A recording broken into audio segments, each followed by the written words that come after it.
तो अगर दोस्तों आपने वीडियो के थंबनेल को देख के अगर वीडियो को प्ले किया है ना, तो आप बहुत ही सही वीडियो पे पहुंच गए हो।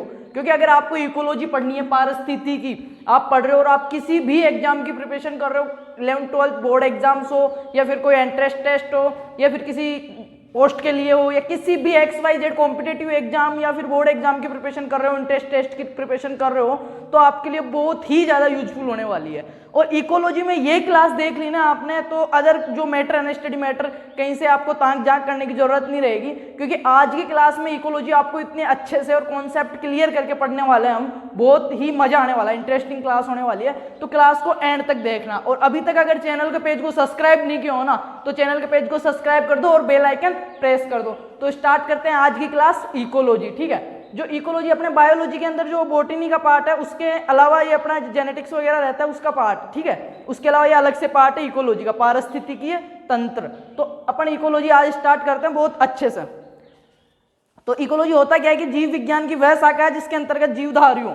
इकोलॉजी की डेफिनेशन क्या है, इसकी परिभाषा क्या है, इसका मतलब पता होना चाहिए। जो अपन पढ़ रहे हैं इकोलॉजी, जो एक बायोलॉजी की एक ब्रांच है, ठीक है, जीव विज्ञान की एक शाखा है, इसमें क्या होने वाला है, क्या चीजें डिस्कस करेंगे, कौन सी चीज पे अपन स्टडी करेंगे, वो चीज बता देता हूं मैं। इसकी डेफिनेशन क्या है इकोलॉजी की, कि जीव विज्ञान की वह शाखा है, कि जीव विज्ञान की वह शाखा जिसके अंतर्गत जीवधारियों और उनके वातावरणीय पारस्परिक संबंधों का अध्ययन करते हैं। जीव विज्ञान की वह शाखा जिसमें जीवधारियों, जितने भी अपने इस प्रकृति के अंदर जितने भी जो जीव है, जो लिविंग जो है ऑर्गेनिज्म है, जो भी सजीव है, उसमें प्लांट्स भी आते हैं और एनिमल्स भी आते हैं, ठीक है, जंतु और पादप दोनों, जितने भी सजीव हैं उनकी सभी क्रियाएं जो पर्यावरण के साथ, जो अपने जो एनवायरमेंटल है उसमें क्या इनके संबंध है, उसके साथ जो पारस्परिक क्रिया है ना, उसका अध्ययन करेंगे।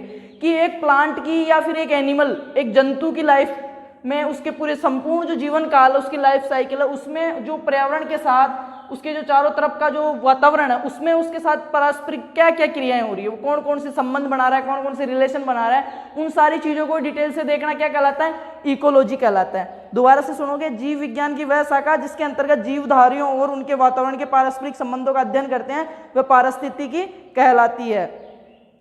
एच रीटर ने 1868 में ओकोलॉजी शब्द दिया था। इसकी शुरुआत कहां से हुई थी? जो एच रीटर नामक वैज्ञानिक थे, एच रीटर, उन्होंने 1868 में, जो एच रीटर नामक वैज्ञानिक थे, उन्होंने 1868 में ओकोलॉजी शब्द दिया था सर्वप्रथम। क्या? ओकोलॉजी,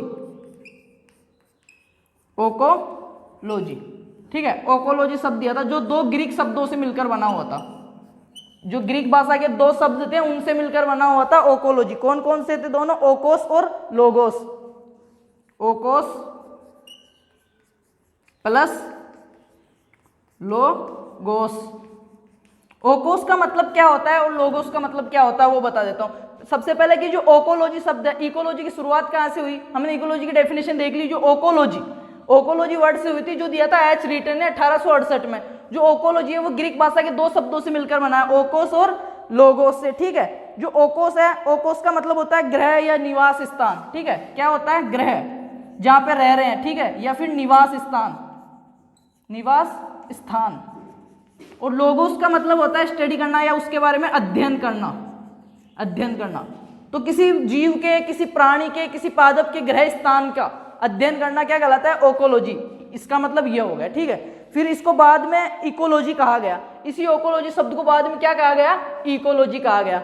बात करते हैं, अब इतना जान लिए कि इकोलॉजी में क्या डिस्कस करने वाले हैं। शब्द कहां से हैं? ग्रीक भाषा के दो शब्दों से मिलकर बना हुआ है। एच रीटर ने 1868 में शब्द दिया। अब देखते हैं फादर ऑफ इकोलॉजी कौन थे। इसका जो जनक है, फादर ऑफ इकोलॉजी की, जो इकोलॉजी के जनक है, वो किसको कहा जाता है? तो इकोलॉजी के जनक अगर बात करें ऑल ओवर, तो वो कहा जाता है एच रीटर को।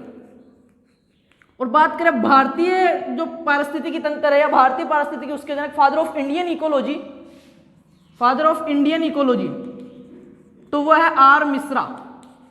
बहुत इंपॉर्टेंट क्वेश्चन है।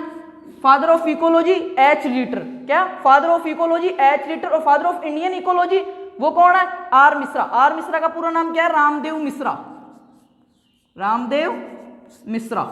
ये कौन है? भारतीय पारिस्थितिकी के जनक कौन है? रामदेव मिश्रा, भारतीय पारिस्थितिकी के जनक थे। तो ये तो बात हो गई इकोलॉजी की अपनी मेन। अब बात करते हैं कि इकोलॉजी के अंतर्गत प्रदूषण, मृदा संरक्षण, मृदा अपरदन, भूमि का उचित उपाय, जंगल जो अभी प्रेजेंट में क्या हो रहा है, जंगलों की जो अंधाधुंध कटाई हो रही है जिससे जंगलों की कमी हो रही है, उस चीज का, भूमि प्रदूषण, वायु प्रदूषण में कौन कौन से कारक इफेक्टिव हैं, वो चीजें, सारी चीजें डिस्कस करेंगे इकोलॉजी के अंदर। ठीक है, इकोलॉजी में बात करते हैं नेक्स्ट कि दो विभिन्न समुदायों के मध्य के क्षेत्र को संक्रमण क्षेत्र कहा जाता है, इकोटोन। ये तो हो गई बात इकोलॉजी की। अब बात करते हैं इकोटोन की। इस क्लास में आपको वो चीजें मिलने वाली है, अच्छी चीजें जो पहले एग्जाम्स में पुटअप हो चुकी है या हो सकती है, बहुत ही अच्छी चीजें, फालतू चीजें ऐड नहीं की है, बहुत ही अच्छे से। जिस भी एग्जाम में आपके इकोलॉजी का सिलेबस मेंशन में है ना, इकोलॉजी जहां पे भी मेंशन हो रही है, सिलेबस जहां पे भी ऐड हो रहा है ना, ये क्लास देख लो, कोई दिक्कत नहीं है, इससे बाहर नहीं जाएगा। जहां तक है मैंने बहुत अच्छा मैटर कलेक्ट करके आपको अवेलेबल करवाने, प्रोवाइड करवाने की कोशिश की है। ठीक है, जो अपना नेक्स्ट चीज है इकोटोन, किसको बोलते हैं? इकोटोन। इकोटोन किसको बोलते हैं? तो इकोटोन क्या होता है कि इकोटोन क्या होता है, दो विभिन्न समुदायों के मध्य का संक्रमण क्षेत्र।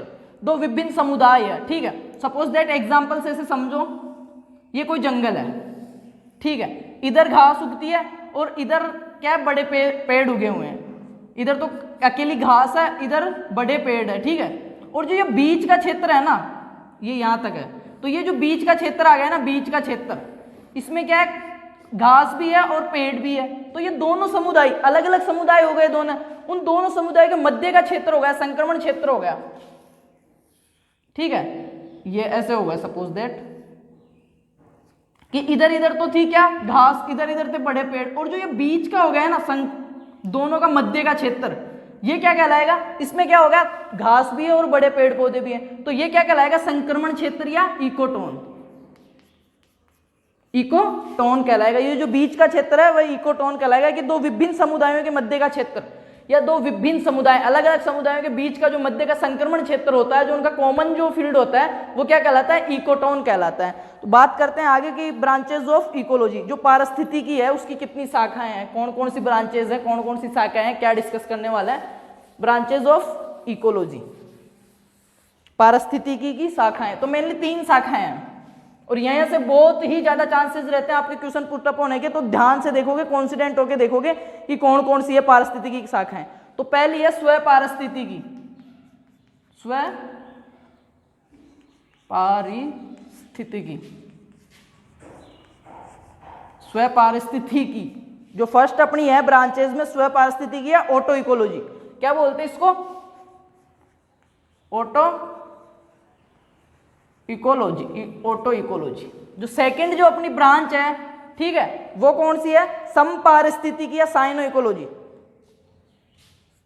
समपारिस्थितिकी, समपारिस्थितिकी। और जो थर्ड जो अपनी है, फर्स्ट हो गई अपनी स्व पारिस्थितिकी या ऑटो इकोलॉजी, सेकंड हो गई समपारिस्थितिकी या साइनो इकोलॉजी।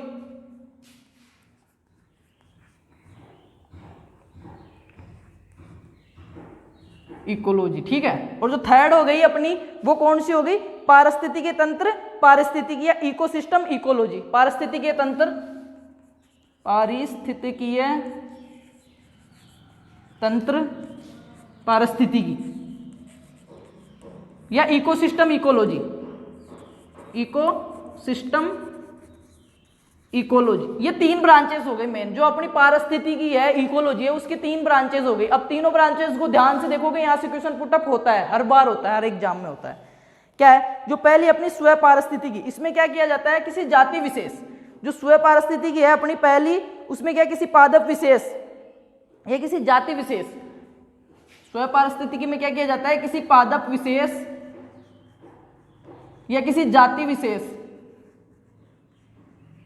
किसी एक जाति को लेके या किसी एक पादप को लेके, इस जाति विशेष या पादप विशेष का उस जो एनवायरमेंटल है, उसका जो चारों तरफ का पर्यावरण है, जो वातावरण है, उसके साथ उसके संबंधों का अध्ययन करना क्या कहलाता है, स्व पारिस्थितिकी। शब्द से पता चल रहा है, स्व पारिस्थितिकी या ऑटो इकोलॉजी क्या होता है, किसी एक जाति विशेष, ठीक है, स्पेशली किसी एक कास्ट का, किसी एक जाति विशेष या किसी एक पादप विशेष का, उसके जो वातावरण का, जो पर्यावरण का जो संबंध है, उसके साथ क्या रिलेशन है, उसके लाइफ साइकिल में किसी जाति विशेष का कोई प्लांट ले लिया और वहां का ले लिया हमने एनवायरमेंटल, ठीक है, कि सपोज दैट जयपुर में कोई एक पौधा है, ठीक है, उसके जो चारों तरफ का वातावरण है, उसके साथ जो उसकी रिलेशंस है, उसके जो संबंध है, उसकी लाइफ साइकिल में क्या क्या क्रियाएं हो रही है, कैसे उसको इफेक्टिव कर रहे हैं, कौन सी चीज इसके लिए इंपॉर्टेंस है, कौन सी नहीं है, वो सारी चीज का अध्ययन कर रहे हैं, वो क्या कहलाएगी, स्वयं पारिस्थितिकी या ऑटो इकोलॉजी। दोबारा से समझोगे, ऑटो इकोलॉजी क्या होगी कि किसी जाति विशेष या पादप विशेष का उसके पर्यावरण के साथ अध्ययन करना स्वयं पारिस्थितिकी या ऑटो इकोलॉजी या जाति पारिस्थितिकी भी कहलाता है। इसका जो दूसरा नाम है वो क्या है, जाति पारिस्थितिकी।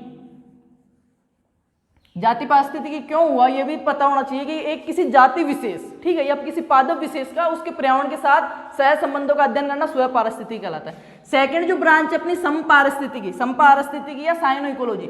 समपारिस्थितिकी में क्या है कि किसी विशेष स्थान पर समुदायों का अध्ययन, किसी विशेष स्थान पे, कोई विशेष स्पेशली जो एक स्थान है वहां पे उसके समुदाय, जाति का नहीं समुदाय का कर रहे हैं, जातियां मिलकर समुदाय का निर्माण करती, ठीक है, तो किसी स्थान विशेष पे उसके समुदायों का या उसके जीवों का उस पर्यावरण के साथ, उस वायुमंडल के साथ, उस वातावरण के साथ जो सह संबंधों का अध्ययन करना कहलाता है समपारिस्थितिकी। स्वयं पारिस्थितिकी में तो करते थे किसी जाति विशेष या पादप विशेष, इसमें करेंगे किसी समुदाय विशेष, किसी समुदाय विशेष या जीवों विशेष का उस स्थान विशेष पर वहां के पर्यावरण के साथ उसके सह संबंधों का अध्ययन करना क्या कहलाता है, समपारिस्थितिकी।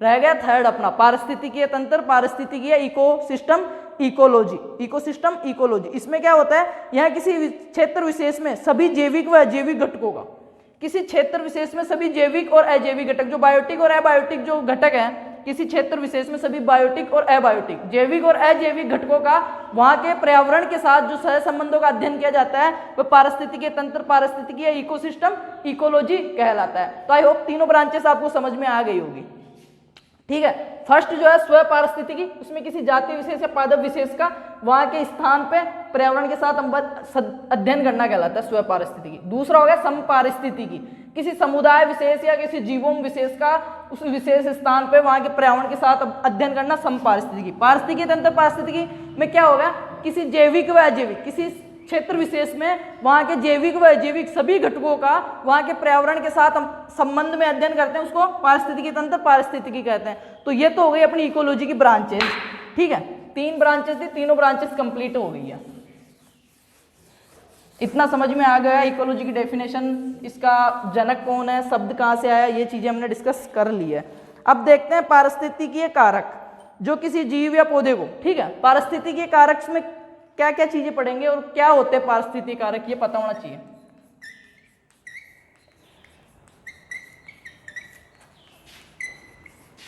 पारिस्थितिकीय कारक क्या होते हैं, मतलब किसी पारिस्थितिकीय कारक अपन क्या इनको पढ़ेंगे तो कौन से कारक पढ़ेंगे कि जो किसी जीव या पौधे को, कोई जीव या कोई पौधा है उसके लाइफ साइकिल को जो कारक है, कौन कौन से कारक है, वायुमंडलीय कारक हैं या फिर भौतिक कारक है, जो भी है मर्दीय कारक है, कौन कौन से कारक है जो उस एक लाइफ साइकिल को, एक प्लांट की को या फिर एक एनिमल की, एक जंतु है या एक पादप है, कोई भी है, उसकी लाइफ को जो कारक प्रभावित कर रहे हैं ना, एक पारिस्थितिकीय तंत्र में से कौन कौन से कारक है जो उसको प्रभावित करते हैं, उनके बारे में पढ़ेंगे। उनको क्या बोलते हैं, पारिस्थितिकीय कारक बोलते हैं, जो किसी जीव या पौधे के जीवन को प्रभावित करते हैं। तो इसमें सबसे पहले अपन देखेंगे जलवायुवीय कारकों के बारे में, ठीक है। वैसे मेनली ये कितने हैं, 3 है, ठीक है। जलवायुवीय कारक, मृदीय कारक, जो पहला है अपना जलवायुवीय कारक, जलवायुवीय कारक, ठीक है। सेकंड जो अपना है मृदीय कारक, मृदीय कारक, ठीक है। और जो थर्ड जो अपना है, पहला हो गया जलवायुवीय कारक, दूसरा होगा मृदीय कारक, तीसरा होगा स्थलाकृतीय कारक और चौथा है जैविक कारक। तीसरा है स्थलाकृतीय कारक,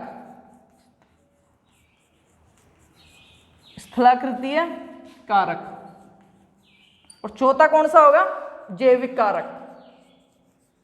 एक पारिस्थितिक तंत्र को प्रभावित करने वाले कारकों में मेनली 4 कारक होते हैं। जलवायुवीय कारक, जिसको बोल सकते हैं अपन क्लाइमेट्रिक फैक्टर,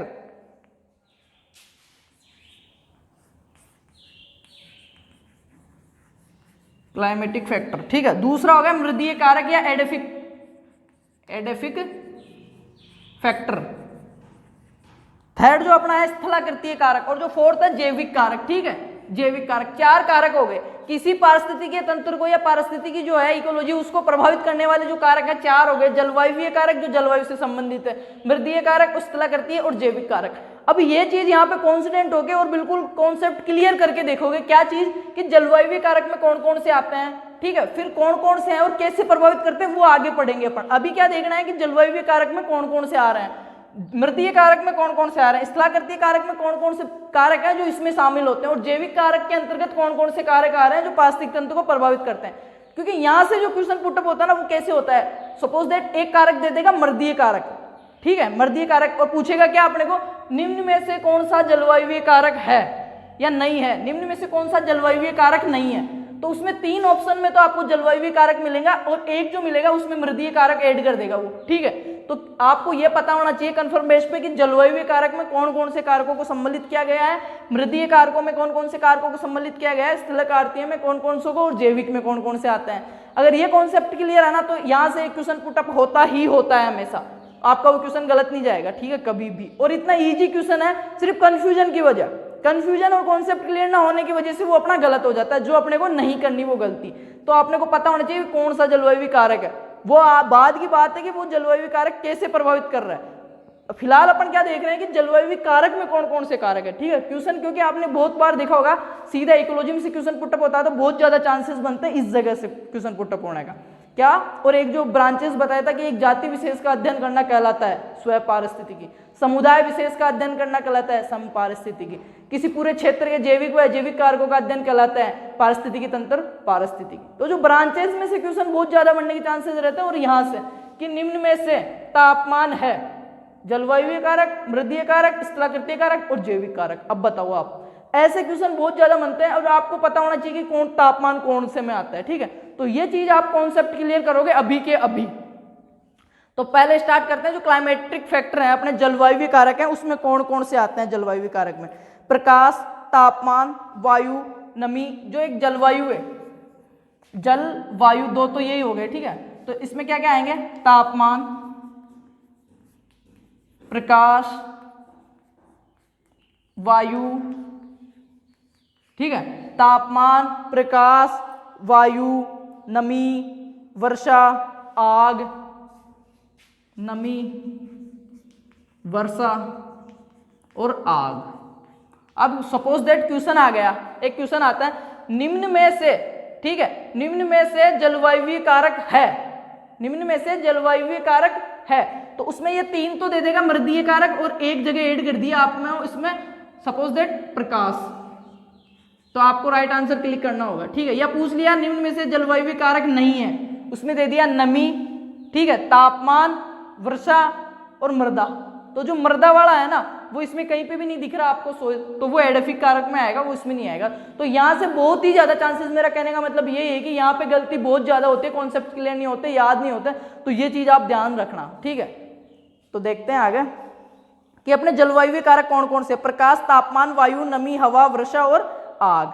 नेक्स्ट, मृदीय कारक कौन कौन से, एडोफिक जो फैक्टर है, यह कारक मृदा की बनावट, उसके विकास, उसके गुण से संबंधित है। जो मृदीय कारक है ना वो क्या क्या है कि एक मृदा का निर्माण कैसे हो रहा है, सोइल जो जेनेसिस है उससे संबंधित है, उस मृदा की संरचना स्ट्रक्चर से संबंधित है, उस मृदा के संगठन कंपाउंड से संबंधित है, उस मृदा की जो प्रकृति है उसका नेचर कैसा है उससे संबंधित है, उस मृदा की मतलब अम्लीय है, क्षारीय है, उदासीन है, कैसी अम्लीय क्षारीय है, लवणीय क्षारीय है, वो चीजें सारी कहाँ पे मैटर करने वाली है, मृदीय कारक में, ठीक है। नेक्स्ट देखते हैं स्थलाकृतिय कारक। स्थलाकृतिय कारक में क्या क्या आते हैं, स्थलाकृतिय कारक में आएंगे कि पृथ्वी की जो भौगोलिक दिशा है ये स्थिति है वो आती है, पृथ्वी की जो मृदा की जो भौगोलिक दिशा है ना वो आएगी। इसमें कौन कौन सी आएगी स्थलीय कारकों में, कि ढलान कितना है, ठीक है, और कैसा ढलान है, कितना ढलान है, स्थलाकृति कैसी है, उसकी ऊबड़ खाबड़ है, सीधी है, वो चीजें आएगी। इसमें ऊंचाई कितनी है, समुद्र तल से ऊंचाई कितनी है, वो सारी चीजें स्थलाकृति में आती है। कौन कौन सी, ऊंचाई, ढलान वगैरह। मृदीय कारक में क्या क्या आ गया, मृदा के अंदर पाए जाने वाले सूक्ष्म जीव, मृदा में पाए जाने वाले सूक्ष्म जीव, और मृदा जल, मृदा वायु, मृदा कार्बनिक पदार्थ, मृदा ह्यूमस, वो सारी चीजें। एक मृदा के जो कार्बनिक पदार्थ से लेके उसके बनने की जो सोइल जेनेसिस को लेके, सोइल कंपाउंड्स को लेके, उसके नेचर को लेके, सारी जितनी चीज है ना वो मृदीय कारक में आ जाएगी, मृदा से संबंधित। स्थलाकृति में 2 चीज आ गई, ऊंचाई और ढलान।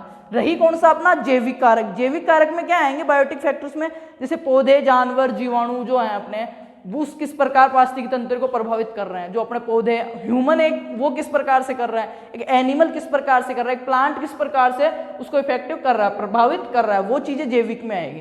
तो ये चीज आपकी क्लियर हो गई होगी। अब देखते हैं सबसे पहले जलवायु कारकों को कि वो किस, ये तो देख लिया कौन कौन से जलवायु कारक है। अब अपन क्या देखने वाले हैं कि वो किस प्रकार प्रभावित कर रहे हैं। तो ये 4 कारक देख लिए हमने पारिस्थितिकी को प्रभावित करने वाले, जलवायु कारक, स्थलाकृतीय कारक, जैविक कारक और मृदीय कारक। ठीक है, अब देखते हैं जलवायु कारकों में सबसे पहले प्रकाश के बारे में। जो पहला अपना है प्रकाश या लाइट जिसको बोल सकते हो, ये किस प्रकार एक पारिस्थितिकी को प्रभावित कर रहा है। ठीक है, और ये जलवायु कारकों में सम्मिलित है।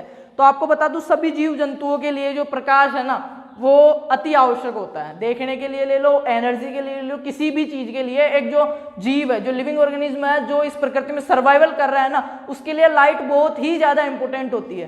ठीक है, प्रकाश बहुत ही ज्यादा जरूरी होता है। और इस पृथ्वी के ऊपर अगर ऊर्जा का कोई प्राथमिक स्रोत है ना, इस पृथ्वी पे ऊर्जा का कोई प्राथमिक स्रोत है, प्राइमरी जो वो है स्रोत, प्राथमिक स्रोत। ठीक है, जो प्राइमरी रिसोर्सेज है इस पूरी पृथ्वी पर, अगर एनर्जी का कोई एक मात्र जहां से एनर्जी आती है या प्राथमिक रूप से एनर्जी ली जाती है तो वह सूर्य का प्रकाश या सूर्य का प्रकाश, उसी के द्वारा हर एक क्रिया चल रही है। मैं बोल रहा हूं उसमें भी कहीं ना कहीं वो चीज इन्वॉल्व है, वहां से आई। वो कैसे आई है समझो। एक हरा पादप है, हमारा प्राथमिक ऊर्जा का स्तर क्या है, हरे पादप है, हम उनसे प्राप्त करते हैं भोजन वगैरह जो भी लेते हैं वो हरे पादप। हरे पादप कहां से करते हैं, प्रकाश संश्लेषण करते हैं। प्रकाश संश्लेषण के लिए क्या आवश्यक होता है उनको, प्रकाश, सूर्य का प्रकाश। उसकी उपस्थिति में ही प्रकाश संश्लेषण करके वो भोजन, ऑक्सीजन वगैरह बनाते हैं और वो अपन यूज करते हैं फिर उस भोजन वगैरह को। तो हमारे लिए इस पूरी पृथ्वी पर ऊर्जा का प्राथमिक स्रोत क्या हो गया, सूर्य का प्रकाश हो गया। अब बात करते हैं कि ये प्रकाश किस प्रकार अपनी इकोलॉजी को इफेक्टिव कर रहा है, प्रभावित कर रहा है और क्या इसका इंपोर्टेंस है अपने लिए, वो चीज बात करने वाला है। तो प्रकाश संश्लेषण से ही अपन मतलब हरे पौधे वो करते हैं, और प्रकाश की उपस्थिति के कारण ही वाष्पोत्सर्जन, बीज का अंकुरण, एक नया पौधा लगा रहे हो उसके लिए भी, अंकुरण के लिए भी आपको प्रकाश की आवश्यकता पड़ेगी। ठीक है, बीज का जो जर्मिनेशन होता है सीड का, उसके लिए भी आपको लाइट या प्रकाश की आवश्यकता पड़ती ही पड़ती है। तो अपन कह सकते हैं कि जो सूर्य का प्रकाश है वो प्राथमिक ऊर्जा का स्रोत है और अपने लिए सर्वाइवल करने के लिए बहुत ही ज्यादा इंपॉर्टेंट है। प्रकाश की आवश्यकता के आधार पर पादपों को 2 वर्गों में बांटा गया था। ठीक है, प्रकाश की आवश्यकता के आधार पर जो प्लांट्स हैं उनको 2 वर्गों में क्लासिफिकेशन किया गया, 2 क्लास में। ठीक है,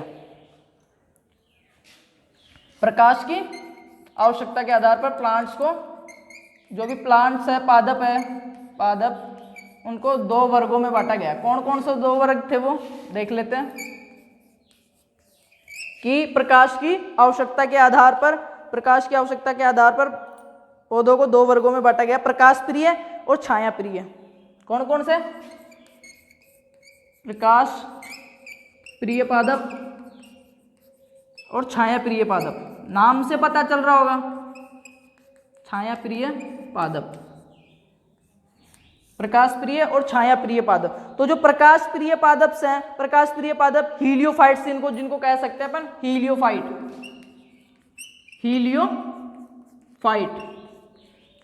और छाया वाले को सियोफाइट। इसको छाया में जब जाते हैं सर्दियों में तो अपने को क्या लगती है, सर्दी लगती है, ठीक है, सियोफाइट्स कर दिया। और प्रकाश प्रिय जो धूप वाले हैं उनको हीलियोफाइट बोल दिया। ठीक है, अब प्रकाश प्रिय और छाया प्रिय क्या है वो चीज मैं बता देता हूं आपको कि जो प्रकाश प्रिय पादप है, हीलियोफाइट्स जिनको बोलते हैं, ये वे प्लांट्स होते हैं जिनको अधिक प्रकाश की आवश्यकता होती है। ठीक है, या प्रकाश प्रिय पौधे भी बोल सकते हैं इनको, प्रकाश प्रिय पौधे या जो सन लविंग प्लांट्स है वो। इनमें क्या होता है, ये प्रकाश जितना ज्यादा इनको धूप मिलेगी, जितना ज्यादा इनको अपन धूप में रखेंगे, प्रकाश में रखेंगे, उतनी ही इनकी अधिक ग्रोथ होगी।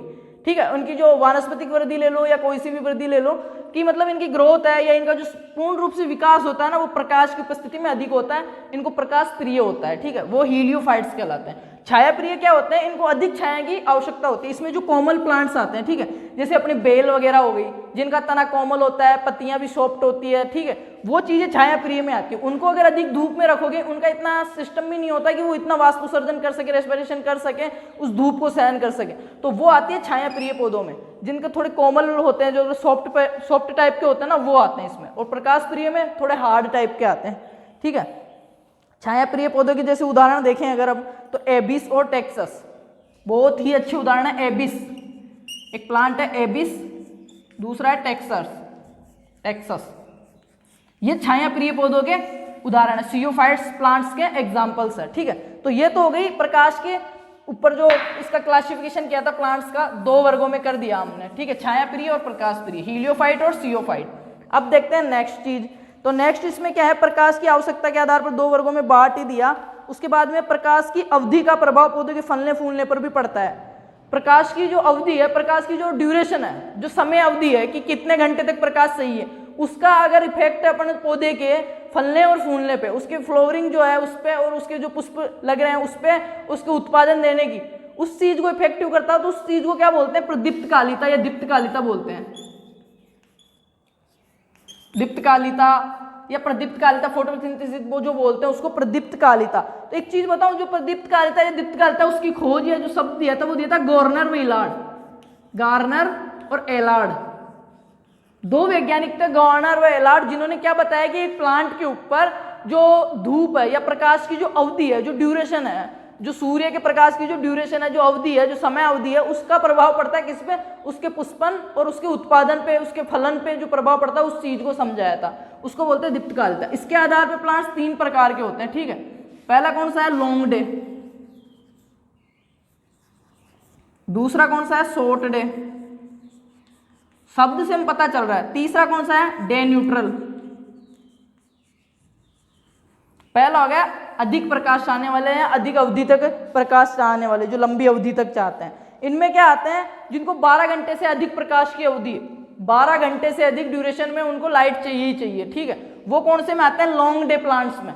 और लॉन्ग डे प्लांट्स में ज्यादातर जो रबी वाले अपने प्लांट्स है ना, सर्दियों में जो फसलें होती है, रबी की जो फसल के पौधे हैं वो किस में आते हैं, लॉन्ग डे में आते हैं, ठीक है। रबी की फसल के जो सर्दियों वाले हैं ना, रबी वाले, वो लॉन्ग डे प्लांट्स में आते हैं, जिससे कि तंबाकू हो गया, पालक हो गया, अपना सरसों हो गया, ठीक है, पालक, सरसों, ये किसके उदाहरण है, लॉन्ग डे प्लांट्स के हैं। और ये लॉन्ग डे में क्या होता है, 12 घंटे से अधिक प्रकाश की आवश्यकता होती है, रबी वाले हो गए। बात करते हैं शॉर्ट डे, जिनको 12 घंटे से कम या फिर इनके बजाय कम प्रकाश की आवश्यकता पड़ती है, वो शॉर्ट डे या लघु दिवसीय पौधे, लघु दिवसीय पौधे भी इनको बोलते हैं, शॉर्ट डे प्लांट्स होते हैं। तो इसमें कौन सा आएगा, जो अपना शॉर्ट डे प्लांट्स हैं उनमें आते हैं सोयाबीन वगैरह, जिनको 12 घंटे से कम की, खरीफ वाले, जितने भी अपनी खरीफ की है, बरसात के दिनों वाली जो फसलें हैं खरीफ के, वो किस में आता है, शॉर्ट डे प्लांट्स में आते हैं ना, सोयाबीन वगैरह। इनको क्या है ना, कम प्रकाश की आवश्यकता होती है अपने, किसके लिए, बात किसके लिए कर रहे हैं, पुष्पन और फलन को। ये चीज समझना, प्रदीप्तकालिता में बात क्या करते हैं अपन, कि जो प्रकाश की जो अवधि है, ड्यूरेशन है, वो किस प्रकार एक प्लांट के जो फ्लावरिंग है उसको और उसका जो पुष्पन को और फलन को, दोनों चीजों को प्रभावित कर रही है, ठीक है। कि ज्यादा प्रकाश आ रहा है या कम प्रकाश आ रहा है, कम प्रकाश हो रहा है तो उसमें पुष्पन और फलन को किस प्रकार कम ज्यादा हो रहा है, वो चीज देख रहे हैं अपन। उस चीज के 3 टाइप बताए थे, लॉन्ग डे, शॉर्ट डे और डे न्यूट्रल। तो लॉन्ग डे में क्या है, 12 घंटे से अधिक प्रकाश चाह रहा है उसको, वो कौन से, रबी वाले हो गए, ठीक है, सर्दियों वाले। फिर शॉर्ट डे में कौन से थे, खरीफ वाले, सोयाबीन वगैरह, जिनको 12 घंटे से कम प्रकाश। थर्ड है अपना डे न्यूट्रल प्लांट्स या दिवस निष्प्रभावी पौधे, दिवस निष्प्रभावी पौधे या प्लांट, ठीक है, पादप, दिवस निष्प्रभावी पादप। इसमें क्या आते हैं, इसमें वो पादप है या वो प्लांट्स है जिनका ये सूर्य की जो अवधि है ना, प्रकाश की जो अवधि है ना, जो ड्यूरेशन है ना, समय अवधि ना, उसका इनके फलन प्लस इनके उत्पादन पे, इनका जो पुष्पन है उस पर कुछ भी फर्क नहीं पड़ता, चाहे से धूप हो चाहे से नहीं हो, इनमें फ्लोवरिंग होएगी तो होएगी। इसमें कौन कौन से आते हैं, सूरजमुखी, ठीक है, टमाटर, मिर्ची, ये चीजें किसमें आती है, डे न्यूट्रल्स में आती है। तो ये चीज कॉन्सेप्ट आपका क्लियर होना चाहिए कि कौन कौन से हैं, वो देख ही लिए थे, हीलियोफाइट्स, सियोफाइट्स। उसके बाद में हमने देख लिया day neutral, long day, short day. अब बात करते हैं आगे की। तो ये अपना बात होगी टेम्परेचर ये मतलब प्रकाश की कंप्लीट हो गई। जो सेकंड जलवायु कारकों में प्रभावित करने वालों में जो मेन चीज थी, दूसरा वो अपना आता है तापमान, ठीक है, टेम्परेचर। क्या आता है? जलवायु कारकों में पारिस्थितिक कारक को प्रभावित करने वाले 4 कारक देखे थे, जलवायु कारक, स्थलाकृतीय कारक, जैविक कारक और जो चौथा था मृदीय कारक। तो पहला देख रहे थे जलवायु कारक, ठीक है। जलवायु कारक में हमने उसके बारे में देख लिया था, प्रकाश या लाइट के बारे में। अब सेकंड क्या चीज देख रहे हैं अपन? तापमान या टेम्परेचर, ठीक है, तापमान या टेम्परेचर। ये तापमान जलवायु कारक के अंतर्गत आ रहा है और किस प्रकार से प्रभावित कर रहा है वो चीज देखने वाले हैं। महत्वपूर्ण पारिस्थितिकी कारक, ये जो पारिस्थितिकी कारक पढ़ रहे हो ना, उनमें जलवायु कारकों में तापमान भी एक बहुत ही इंपॉर्टेंट कारक है, अपना एक अलग से स्थान रखता है ये तापमान में भी, है ना, बहुत ज्यादा इफेक्टिव करता है। जैसे अपने प्रकाश कर रहा था ना, उसी तरह टेम्परेचर भी बहुत ज्यादा इफेक्टिव करता है। और आप भी मानते हो कि सभी जंतुओं की या सभी पादपों के लिए, हर एक कोई पादप या जंतु ऐसा होता है जिसके लिए एक टेम्परेचर, जो बेस्ट टेम्परेचर ऐसा होता है कि उसमें वो अपना बेस्ट कर पाता है, ठीक है। किसी भी चीज में ले लो, एक पादप है, उसके लिए एक टेम्परेचर फिक्स होता है कि इतने से इतने टेम्परेचर में बिल्कुल सही से वर्क करेगा, ठीक है, पूरा संश्लेषण करेगा, पूरा जो वाष्पोत्सर्जन करेगा, पूरा प्रकाश संश्लेषण करेगा, अच्छे से भोजन बनाएगा, अच्छे से पुष्पन करेगा और अच्छे से उत्पादन देगा। तो हर चीज का एक टेम्परेचर फिक्स होता है कि इतने से इतने में ये इसके लिए उचित तापमान है या बेस्ट टेम्परेचर है, वो चीज होती है, ठीक है। तो प्रकाश संश्लेषण और शोषण के लिए जो सबसे बेस्ट टेम्परेचर है वो 20 से 30 डिग्री। बहुत अच्छा क्वेश्चन है। 20 से 30 डिग्री सेल्सियस तापमान के ऊपर प्लांट्स वगैरह बहुत अच्छे से शोषण करते हैं, रेस्पिरेशन करते हैं और अच्छे से प्रकाश संश्लेषण कर लेते हैं, अच्छे से वाष्पोत्सर्जन कर लेते हैं। वो टेम्परेचर कितना है? 20 से 30 डिग्री सेल्सियस। एक चीज आपने देखी होगी, बसंतीकरण का नाम सुना है क्या? मैंने कल वाली जो क्लास हुई थी, आपने अगर नहीं देखा है ना एक बार, तो आप चैनल का पेज विजिट करना, ठीक है, वहां पे प्लेलिस्ट में जाना, वहां आपको जूलॉजी का एक ऑल ओवर रिवीजन क्लास मिलेगी। एग्रीकल्चर की 3 पार्ट है ना, एग्रोनॉमी, हॉर्टी और एनिमल हस्बेंड्री, तीनों की अलग अलग फुल रिवीजन क्लास मिलेगी, एक ही क्लास में सारा कवर किया हुआ। उसके बाद में मिलेंगे क्वेश्चंस, मोस्ट क्वेश्चंस इनके जो पहले एग्जाम्स में पुटअप हो चुके हैं सारे क्वेश्चंस, तो वो देखना एक बार। और रही बात बायो की, तो बायो में क्या क्या कर लिया हमने कंप्लीट? क्रॉप फिजियोलॉजी जो है, ठीक है, प्लांट फिजियोलॉजी सॉरी, पादप कार्य की, उसकी पूरी थ्योरी कंप्लीट करके क्वेश्चन हमने सोल्व आउट कर लिए। जूलॉजी है अपनी जंतु विज्ञान, उसका लगभग पूरा सिलेबस कवर करके एक ही वीडियो में उसके क्वेश्चन सोल्व आउट कर लिए हैं। और आज अपन क्या कर रहे हैं? इकोलॉजी, ठीक है। मैं क्या बता रहा था आपको कि आपने एक शब्द सुना होगा बसंतीकरण, बहुत ही मोस्ट है, जिसको बोलते हैं वर्नेलाइजेशन, बसंतीकरण या वर्नेलाइजेशन। यह क्या होता है कि मैं बता रहा हूँ कि हर पादप के लिए, हर जीव के लिए एक बेस्ट टेम्परेचर होता है, हर क्रिया के लिए। तो पादपों के लिए जो पुष्पन की प्रक्रिया है, जो फ्लोरिंग की जो है, उसके लिए बेस्ट टेम्परेचर होता है। अगर वो टेम्परेचर नहीं मिल रहा है, उसको कृत्रिम रूप से अपन कम तापमान देके उसमें पुष्पन को प्रेरित कर रहे हैं ना, फ्लोरिंग को, तो उसको क्या बोलते हैं? बसंतीकरण बोलते हैं, वर्नेलाइजेशन। और इसके लिए कौन सा हार्मोन काम में लेते हैं? वर्नेलिन। वर्नेलिन बहुत इंपॉर्टेंट क्वेश्चन है कि बसंतीकरण क्या होता है? कम तापमान करके कृत्रिम रूप से पौधों में पुष्पन को प्रेरित करना, फ्लोरिंग को प्रेरित करना, क्या कहलाता है? बसंतीकरण या वर्नेलाइजेशन। वर्नेलिन हार्मोन इसके लिए यूज होता है। नेक्स्ट, इसकी खोज किसने की थी? लाइस्नेको। लाइस्नेको एक वैज्ञानिक थे, उन्होंने सबसे पहले बसंतीकरण के बारे में बताया था कि कम टेम्परेचर करके भी हम किसी प्लांट में पुष्पन को प्रेरित कर सकते हैं और इसके लिए वर्नेलिन हार्मोन यूज किया जाता है। तो ये बात हो गई टेम्परेचर की, ठीक है। तो जलवायु कारकों में हमने 2 कारक देखे हैं। आगे बात करते हैं टेम्परेचर वाले की। तो तापमान के आधार पर राउनकीयर नामक वैज्ञानिक ने 4 भागों में विभक्त किया है। तापमान के आधार पर अगर अपन क्लासिफिकेशन देखते हैं तो राउनकीयर नामक वैज्ञानिक ने, बहुत अच्छा क्वेश्चन है, किस वैज्ञानिक ने तापमान के आधार पर प्लांट्स को 4 वर्गों में, 4 क्लासों में क्लासिफिकेशन किया। तो जो राउनकीयर नामक वैज्ञानिक है, उसने 4 वर्गों में पादपों को विभाजित किया। किसके आधार पर? तापमान के आधार पर, टेम्परेचर के आधार पर, बेस्ड ऑन टेम्परेचर, ठीक है। जो क्लासिफिकेशन किया उन्होंने 4 क्लास में, 4th क्लास में किसके बेस पे किया था? टेम्परेचर के बेस पे, ठीक है। किसने किया? राउनकीयर नामक वैज्ञानिक ने किया। कौन कौन से किया? महातापी, मध्यतापी, न्यूनतापी और अतितापी, ठीक है। फर्स्ट कौन सा था? 4 वर्गों में बांटा इन्होंने। किसने? राउनकीयर नामक वैज्ञानिक ने तापमान के आधार पर पौधों को 4 वर्गों में बांटा। महातापी, शब्द से समझना अभी, ठीक है, महातापी। सेकंड मध्यतापी। थर्ड न्यूनतापी। महातापी, मध्यतापी, न्यूनतापी और अति न्यूनतापी।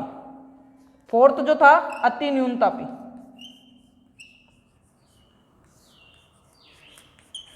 अति न्यूनतापी। राउंड कियर ने तापमान के टेम्परेचर के बेस पे प्लांट्स को 4 क्लासिफिकेशन कर दिए, ठीक है। कौन कौन से? महातापी, महातापी या मीजोथर्म्स, ठीक है, महातापी या मेगाथर्म्स, सॉरी, मेगाथर्म्स, मीजोथर्म्स।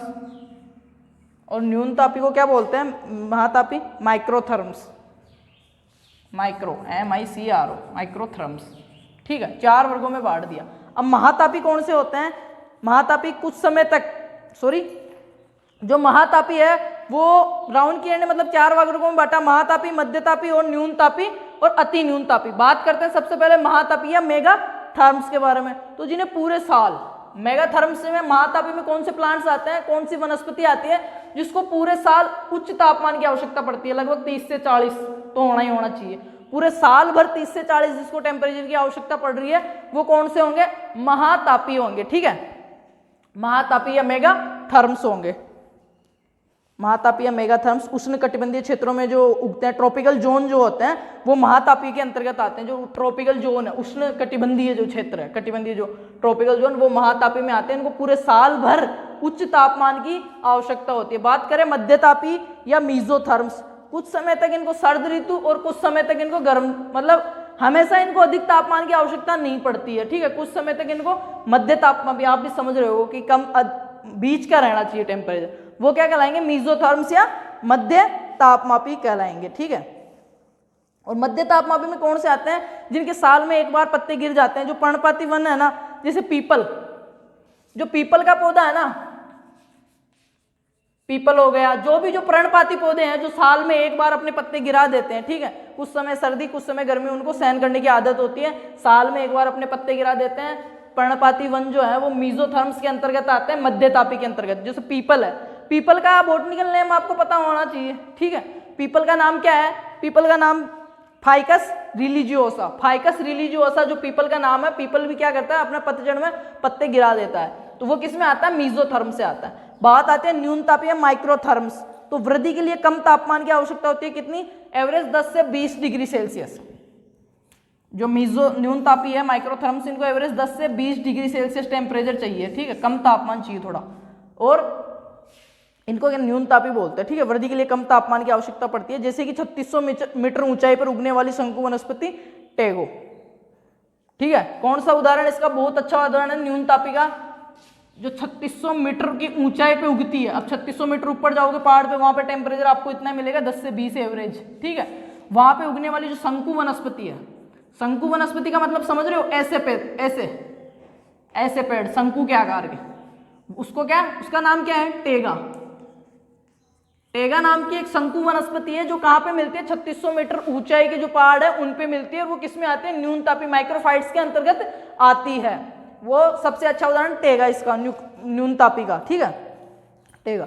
बात करते हैं अति न्यूनतापी। अत्यधिक कम तापमान की आवश्यकता पड़ती है इनको, कितनी? 0 से 10 डिग्री, 0 से 10, या जिनको क्रायोफाइट्स बोलते हैं, जो ठंड में उगने वाले पौधे हैं ना, वो अति न्यूनतापी में आ जाते हैं।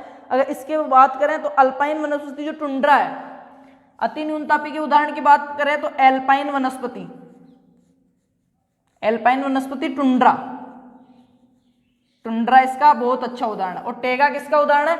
न्यूनतापी या माइक्रोथर्म्स का। अति न्यूनतापी में कौन से आएंगे? जिन्हें बहुत ज्यादा ठंड की आवश्यकता होती है, बहुत ज्यादा कम टेम्परेचर, 0 से 10 एवरेज की आवश्यकता होती है। एल्पाइन वनस्पति टुंड्रा इसका अच्छा उदाहरण है। तो ये बात हो गई अपनी दो चीज के बारे में हो गई कि टेम्परेचर और प्रकाश के बारे में। जो अपना थर्ड जो जलवायु कारक है बहुत ही इंपॉर्टेंट है। पारिस्थितिक के कारकों में 4 कारक थे, चौथे कारक जो फर्स्ट है, पारिस्थितिक के कारक पढ़ रहे थे, पारिस्थितिक को किस प्रकार 4 कारक प्रभावित कर रहे थे। उनमें जो पहला कारक था जलवायु कारक, उसमें हमने 2 चीजें देख ली, तापमान और प्रकाश। थर्ड जो अपना है वो कौन सा है? वातावरणीय आर्द्रता या जो ह्यूमिडिटी है, जो नमी है, नमी या आर्द्रता। वातावरणीय आर्द्रता या नमी। जो थर्ड अपना कारण है वो है, कारक है वो है वायुमंडल में पाई जाने वाली जो जल वाष्प है उसको दर्शाती है। वायुमंडल के अंदर जो जल वाष्प पाई जाती है उसको क्या कौन दर्शाता है? जो वायुमंडलीय नमी या आर्द्रता है ना, वो चीज इसको दर्शाती है अच्छे से। ठीक है, बात करते हैं नेक्स्ट कि वायुमंडलीय आर्द्रता या नमी को किससे मापते हैं। ठीक है, ये बात आ गई। तो यहाँ पे एक मोस्ट क्वेश्चन बनता है जो आपको एग्रीकल्चर में भी मिल जाएगा कि जो वायुमंडलीय आर्द्रता या नमी है, जो कमरे के अंदर भी या जलवाष्प है या नमी है, ह्यूमिडिटी है, उसको किस चीज से मापते हैं? हाइग्रोमीटर से। हाइग्रोमीटर के द्वारा मापी जाती है वायुमंडलीय आर्द्रता, वायुमंडलीय नमी। ठीक है, ये चीज याद रखना, आप हाइग्रोमीटर द्वारा मापते हैं। अधिक आर्द्रता पर उगने वाले पौधे क्या कहलाते हैं? हाइग्रोफाइट्स। जहां पे अधिक वातावरण में अधिक ह्यूमिडिटी पाई जाती है, अधिक नमी पाई जाती है, वहां पे जो उगते हैं ना प्लांट्स, उनको क्या बोलते हैं? हाइग्रोफाइट्स।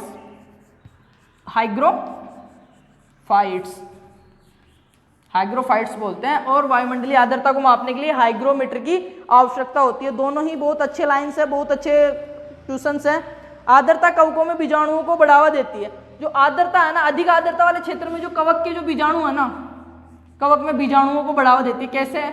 जो आपने ब्रेड देखा होगा, उसको फ्रीज वगैरह में रख देते हो, ज्यादा दिन काम में नहीं लेते हो, तो वो क्या करती है? जो एटमॉस्फेरिक ह्यूमिडिटी है, जो वातावरणीय आर्द्रता, उसको ऑब्जर्वेशन कर लेती है और उसमें काले काले फफूंद सी कुछ हो जाते हैं, मतलब वो खराब हो जाती है, सड़ जाती है, गल जाती है, किण्वन हो जाता है उसका।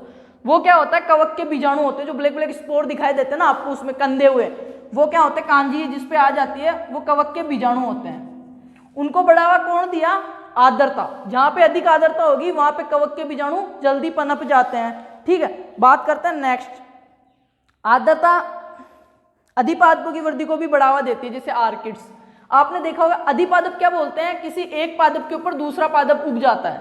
जैसे आपने देखा होगा कोई आम का पौधा है, ठीक है, उसके तने के ऊपर कोई दूसरा छोटा प्लांट लग गया, उग गया। आर्किड का उदाहरण ले लो आप, आर्किड।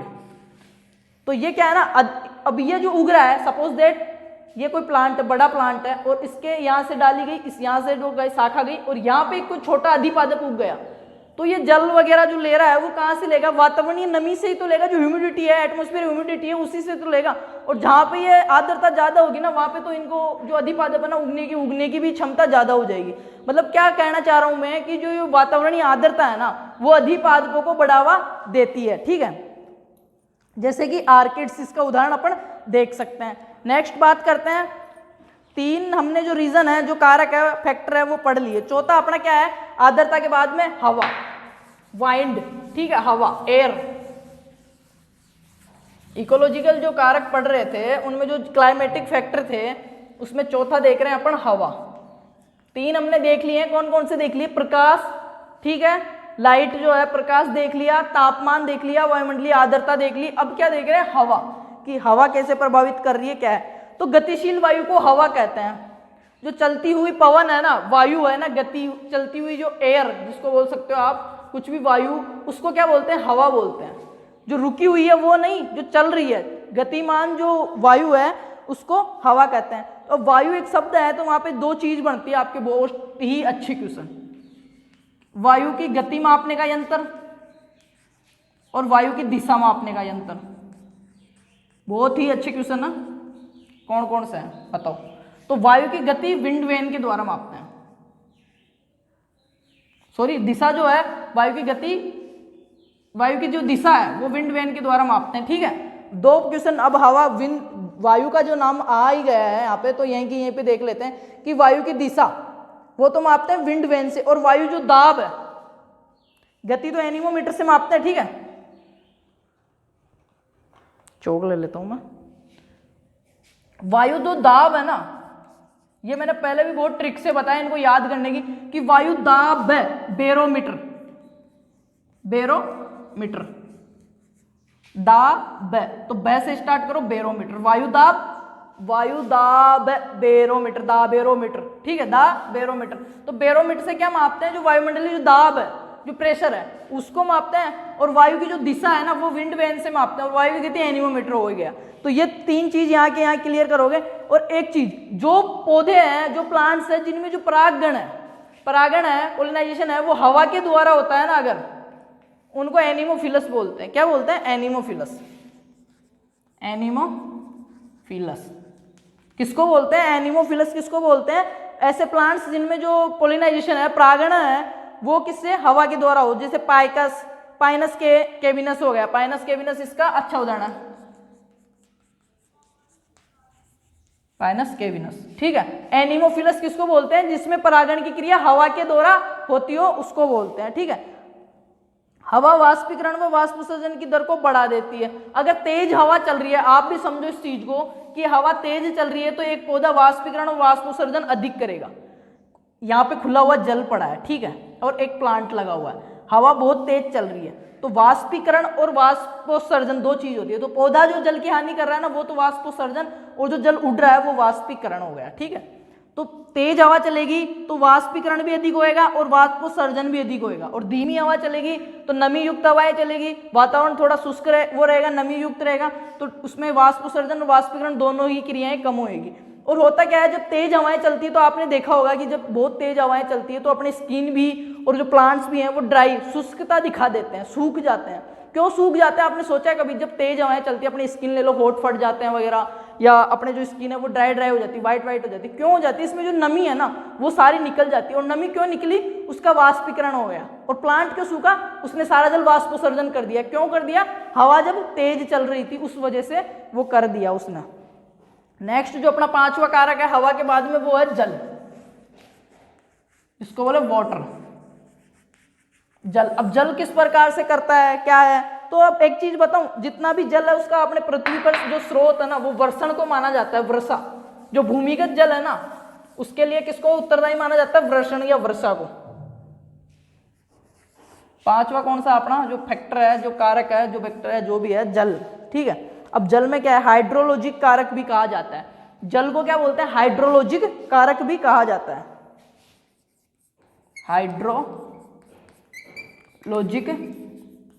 हाइड्रोलॉजिक कारक भी कहा जाता है इसको। जल वाले जो कारक है उसको हाइड्रोलॉजिक कारक भी कहा जाता है। अब वर्षा को रेन गेज द्वारा मापा जाता है। मैंने बताया कि वर्षा या वर्षण जो मेन भूमिगत जल है उसका स्रोत, तो वर्षा को मापने के लिए रेन गेज यंत्र का यूज किया जाता है। वर्षा मापी को क्या बोलते हैं?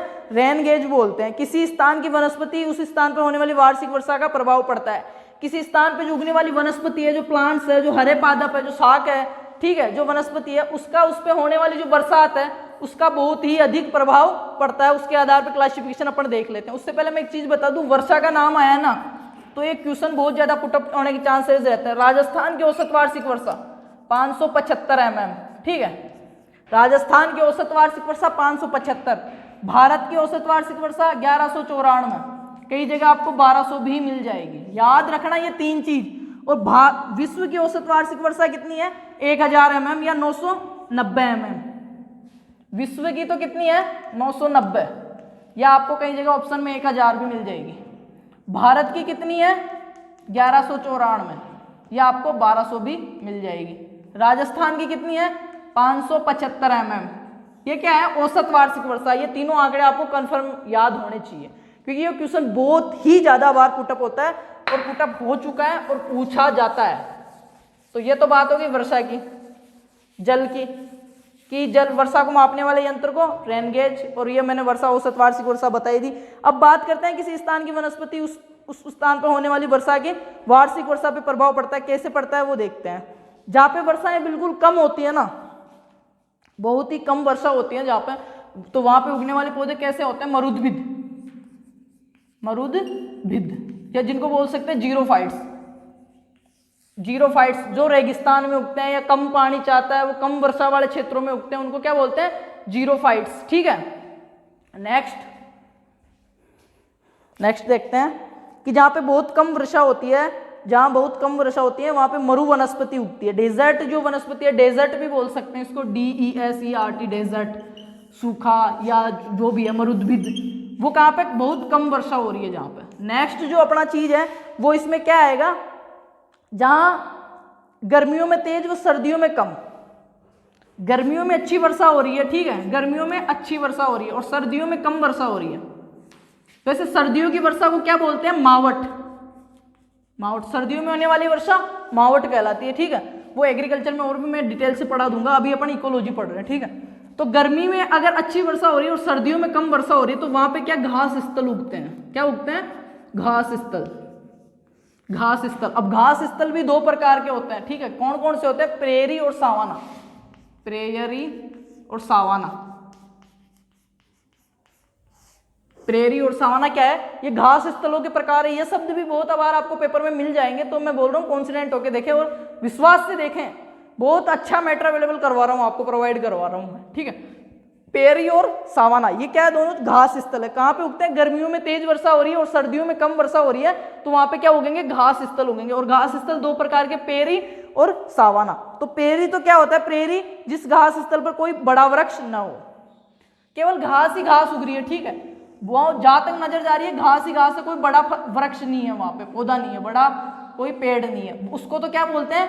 पेरी। और सावाना में क्या होता है? घास भी उग रही है और पेड़ भी उग रहे हैं, ठीक है। जो अपने यहाँ गार्डन वगैरह में होते हैं, घास भी है, चारों तरफ पेड़ भी है, वो किसका उदाहरण है? सावाना का उदाहरण है, ठीक है। वो कहाँ पे होता है? गर्मियों में अधिक और सर्दियों में कम वर्षा हो रही है, वहां पे घास स्थल उगते हैं। घास स्थल दो प्रकार के होते हैं, पेरी और सावाना। पेरी में क्या होता है? ओनली घास होती है। सावाना में क्या होता है? घास प्लस पेड़ दोनों होते हैं। नेक्स्ट, सदाबहार वन, एवरग्रीन जो फॉरेस्ट है, सदाबहार वन, वो कहाँ पे उगते हैं? जहाँ पे 7-8 महीने हमेशा तेज वर्षात हो, साल में से 7-8 महीने तो तेज वर्षा हो, वहां पे क्या उगते हैं? एवरग्रीन जो फॉरेस्ट है, सदाबहार वन। सदाबहार जो वन है वो कहाँ पे उगते हैं? जहाँ 7-8 महीने अच्छी बारिश होती है, और जहाँ सर्दियों में तेज और गर्मियों में कम हो, वहां पे स्क्लेरोफाइरी वन कहलाते हैं वो।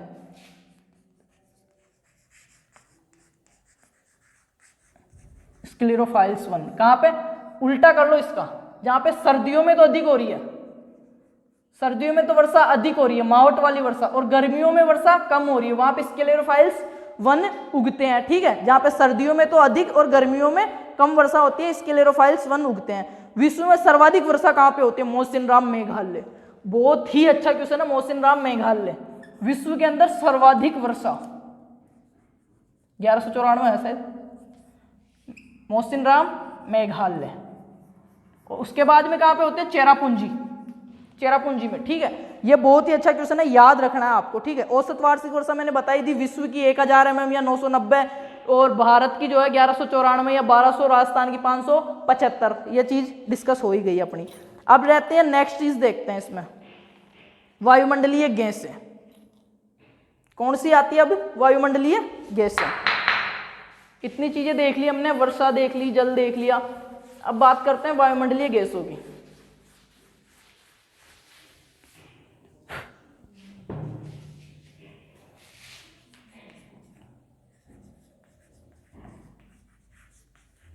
वायुमंडलीय गैस है, ठीक है। वायुमंडलीय गैस है, तो वायुमंडल में जो गैसें पाई जाती है वो भी एक प्रकार से उसको इफेक्टिव करती है। तो कितनी कौन सी गैस पाई जाती है वो देख लेते हैं। नाइट्रोजन, ऑक्सीजन, कार्बन ऑक्साइड है ना, CO2 जिसको बोलते हो आप, ऑर्गन, ये देखते हैं नाइट्रोजन, ये कितने परसेंटेज पाई जा रही है। तो वायुमंडल में जो नाइट्रोजन पाई जाती है वो पाई जाती है 79%। आपको मिल जाएगी 78.80% या 90%, तो कई जगह आपको 79 भी मिल जाएगी, तो लगभग 79 ही होगी, 78.8, तो 78 भी 79 कुछ भी आप मान सकते हो।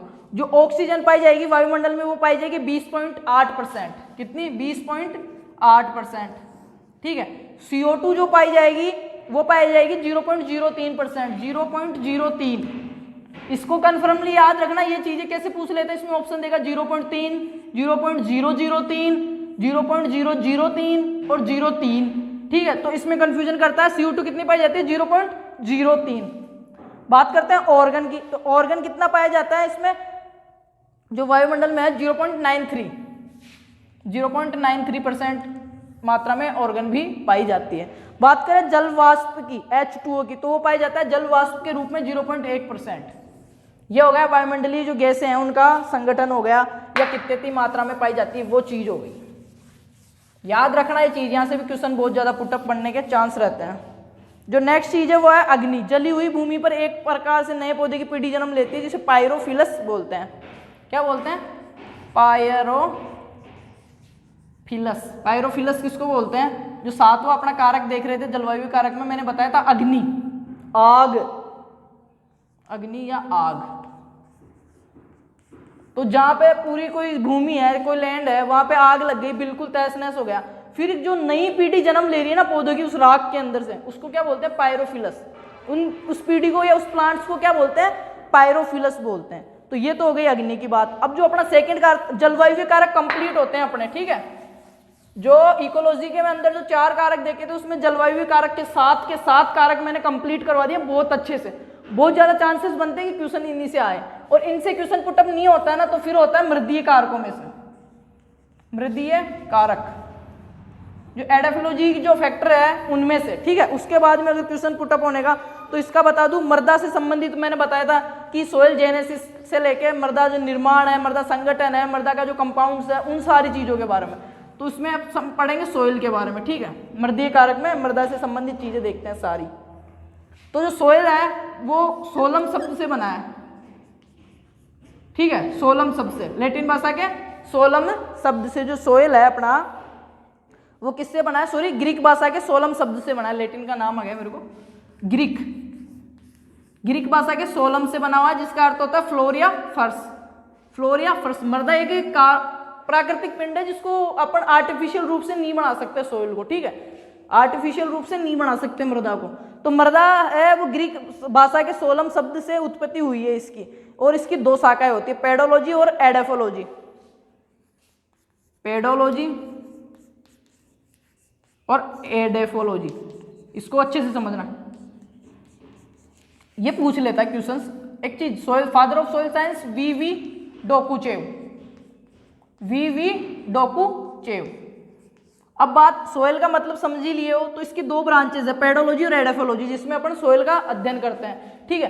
पेडोलॉजी, इसमें पेड़ का नाम आ रहा है ना, तो इसमें पेड़ का जिक्र कहीं नहीं है, ऐसा समझना। पेडोलॉजी में क्या पढ़ेंगे? एक मृदा की उत्पत्ति, मृदा का संगठन, मृदा के निर्माण के बारे में पढ़ेंगे, उसको तो बोलेंगे पेडोलॉजी। और एडाफोलॉजी किसको बोलेंगे? मृदा और पादप के सह संबंध का अध्ययन। कोई भूमि है, वहां पे कोई प्लांट उग रहा है, इन दोनों के रिलेशन के बारे में वो चीजें पढ़ेंगे ना, वो तो पढ़ेंगे एडाफोलॉजी में। कंफ्यूजन है? पेडोलॉजी, इसमें पेड़ का नाम आ रहा है प्लांट का, पर इसमें प्लांट का कोई वो नहीं है, रोल नहीं है। क्या पढ़ रहे हैं? पेडोलॉजी, जो इसकी ब्रांच है उसमें किस चीज का डिस्कस करेंगे? पेडोलॉजी में किसकी स्टडीज करेंगे? पेडोलॉजी इन विच स्टडीज किसकी करेंगे अपन? Soil genesis, soil compound, soil के निर्माण की प्रक्रिया, उसके संगठन की प्रक्रिया, मृदा वायु की जो चीजें हैं वो चीजें पढ़ेंगे। मृदा की प्रकृति, उसके नेचर के बारे में पढ़ेंगे, वो पेडोलॉजी में पढ़ेंगे। और एक मृदा और एक पादप के सह संबंध के बारे में पढ़ रहे हैं, वो एडाफोलॉजी में पढ़ेंगे। ये 2 चीजें हो गई, ठीक है। अब आगे देखते हैं कि मृदा निर्माण में 2 प्रक्रिया सम्मिलित होती है, अपक्षय और मृदा जनन, मतलब वेदरिंग और पेडोजेनेसिस। कोई सोइल का निर्माण हो रहा है ना, तो उसमें 2 प्रक्रम मेनली होते हैं। कौन सा? वेदरिंग, और दूसरा पेडोजेनेसिस। पहले जिसको बोलते हैं अपक्षय, अपक्षय। वेदरिंग को क्या बोलते हैं हिंदी में? वेदरिंग को बोलते हैं अपक्षय, और पेडोजेनेसिस को बोलते हैं मृदा जनन। मृदा जनन, मृदा जनन। क्या चीज बता रहा हूं मैं? मृदा निर्माण के 2 कारक। कौन कौन से? जो 2 स्टेप है, अपक्षय और मृदा जनन, वेदरिंग और पेडोजेनेसिस। वेदरिंग और पेडोजेनेसिस 2 चीज बता रहा हूं मैं, ठीक है। पेडोलॉजी, एडाफोलॉजी, ग्रीक, सोलम, ये चीज देख ली हमने। उसके बाद में तो जो अपक्षय है वेदरिंग, उसमें क्या होता है? बड़ी बड़ी चट्टानें टूट के, पहला जो स्टेप है, बड़ी बड़ी चट्टानें टूट के छोटे कणों में विभक्त हो जाती है। और फिर जो दूसरा है अपना मृदा जनन या पेडोजेनेसिस, उसमें क्या होता है? ये जैविक प्रक्रिया है, जो ह्यूमस वगैरह, शैवाल, जीवाणु, सूक्ष्म जीवों के द्वारा उनको गला तला के जो मृदा का निर्माण होता है, जैविक प्रक्रिया है ये एक जैविक, ये एक जैविक प्रक्रिया है पेडोजेनेसिस, ठीक है। उसमें मृदा का निर्माण होता है। तो मृदा निर्माण की 2 चीज मैंने बता दी, वेदरिंग या अपक्षय, बड़ी चट्टानों का टूटकर छोटे टुकड़ों में। सेकंड जो था पेडोजेनेसिस से मृदा जनन, उसमें ये जैविक प्रक्रम है, जिसमें शैवाल, सूक्ष्म जीव, जीवाणु, कीटाणु जो भी है उनके द्वारा मृदा का निर्माण हो रहा है। ये चीज होगी मृदीय कारकों के बारे में। अब बात करते हैं मृदा निर्माण के आधार पर मृदा 2 प्रकार की होती है। जो मृदा का निर्माण हो रहा है ना, मैंने मृदा निर्माण की चीजें बताई दी, वेदरिंग और पेडोजेनेसिस। सॉइल साइंस में बहुत अच्छे से क्लियर कर पढ़ेंगे, बहुत ही अच्छे तरीके से। यहाँ पे मैं आपको क्लियर करवा देता हूँ। तो मृदा निर्माण के आधार पे जो मृदा है ना, वो 2 प्रकार की होती है। मृदा का जो क्लासिफिकेशन किया है, उसके निर्माण जेनेसिस के आधार पे कितने प्रकार का? 2 प्रकार का। कौन कौन सी? अविशिष्ट मृदा,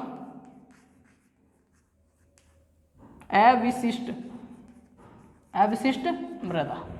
पहला तो कौन सा है? अविशिष्ट मृदा। दूसरा कौन सा है? वाहित मृदा। पहले है रेसिडुअल सॉइल्स और दूसरी ट्रांसपोर्टेड सॉइल। अविशिष्ट मृदा और वाहित मृदा,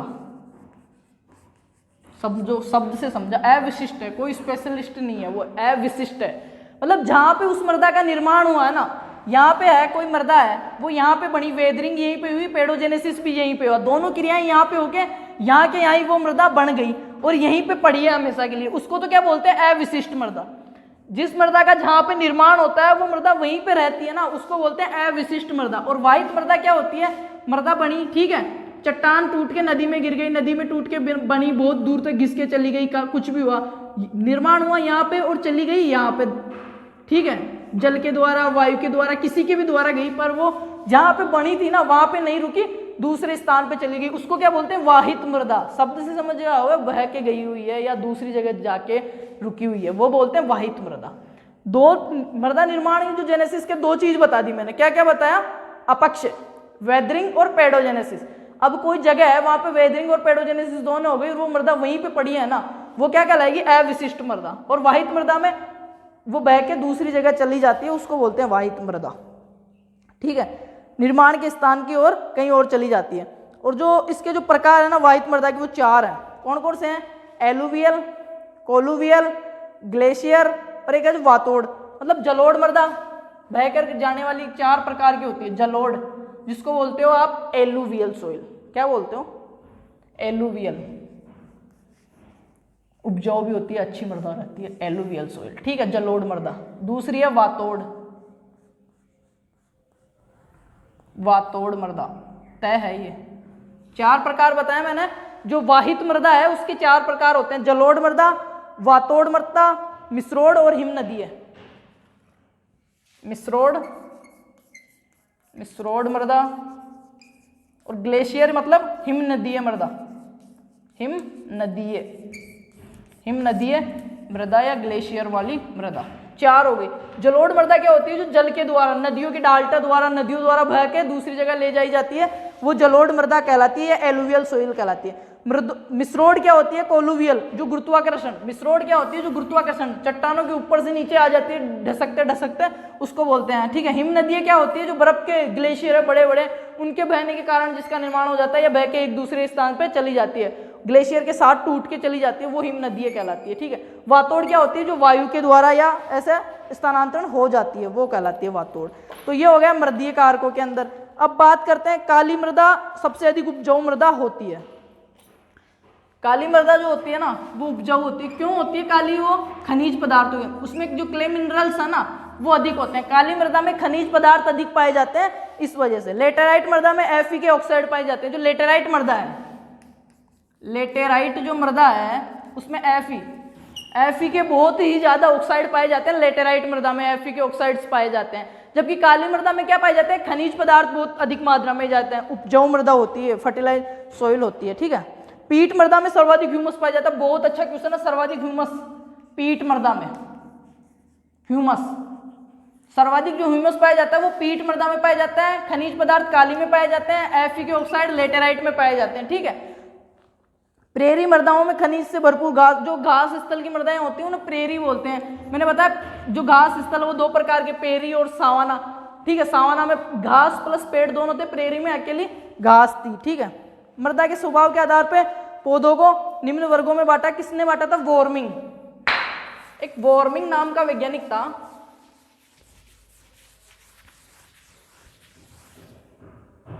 वार्मिंग नाम का वैज्ञानिक था एक। उसने क्या किया था, मृदा के स्वभाव के आधार पर, जो सोइल नेचर है ना, सोइल नेचर के आधार पर पौधों को क्लासिफिकेशन किया, जो प्लांट्स हैं उनका क्या क्या किया, मृदा का वर्गीकरण किया पौधों का। सेलोद्भिद, जो चट्टानी मृदाओं में या चट्टानों पर उगते हैं उनको क्या बोलते हैं, सेलोद्भिद। सेलोद्भिद जो चट्टानों वगैरह में उगते हैं उनको, ठीक है। अम्लोद्भिद, अम्लीय मृदा में उगने वाले अम्लोद्भिद। एसिडोफाइट्स,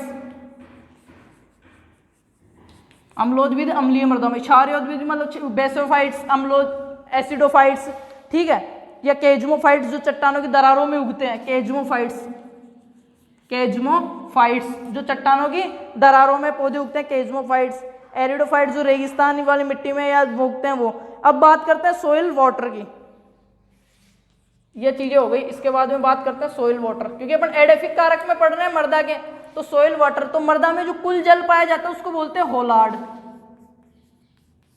ठीक है। और जो पौधों द्वारा यूज लिया जाता है उसको बोलते हैं चेसार्ड, और जो पौधों द्वारा काम में नहीं लिया जाता उसको बोलते हैं एकार्ड, ठीक है। जो मृदा में संपूर्ण जल पाया जाता है उसको बोलते हैं होलार्ड, मृदा में संपूर्ण जल की मात्रा होलार्ड, और जो पौधे द्वारा यूज लिया जा रहा है वो चेसार्ड, जो पौधे द्वारा नहीं लिया जा रहा है वो एकार्ड। इसका मतलब क्या हो गया, होलार्ड बराबर चेसार्ड प्लस एकार्ड, या ऐसे बोल लो कि चेसार्ड प्लस एकार्ड बराबर होलार्ड। इसको और इसको मिलाया मतलब पौधा ले रहा है और नहीं ले रहा है, दोनों जल को मिला के क्या हो गया, मृदा में संपूर्ण जल मतलब होलार्ड, पौधे द्वारा लिए जाने वाला चेसार्ड, और एक होता है फील्ड कैपेसिटी, क्षेत्र क्षमता, मतलब मृदा में सिंचाई कर दी या बारिश आ गई उसके 24 घंटे के बाद में, सिंचाई करने के 24 घंटे के बाद में जितना जल बच जाता है, गुरुत्वाकर्षण का गया, आर्द्रताग्राही जल को छोड़ दो, सबको छोड़ छुड़ा के जो जल बच गया है ना एंड में, उसको क्या बोलते हैं, फील्ड कैपेसिटी या क्षेत्र क्षमता, और वो पौधे को संपूर्ण रूप से प्राप्त हो जाता है। मृदा में 3 प्रकार के जल होते हैं वैसे, कौन कौन से, आर्द्रताग्राही, गुरुत्वाकर्षणीय और केशिकीय।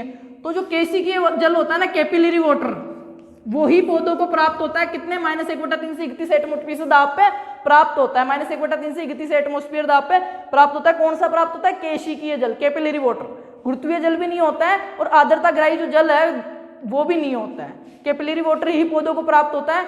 और संपूर्ण जल को होलार्ड बोलते हैं, पौधे द्वारा लिए जाने वाले को चेसार्ड, और पौधे द्वारा नहीं लिए जाने वाले को एकार्ड।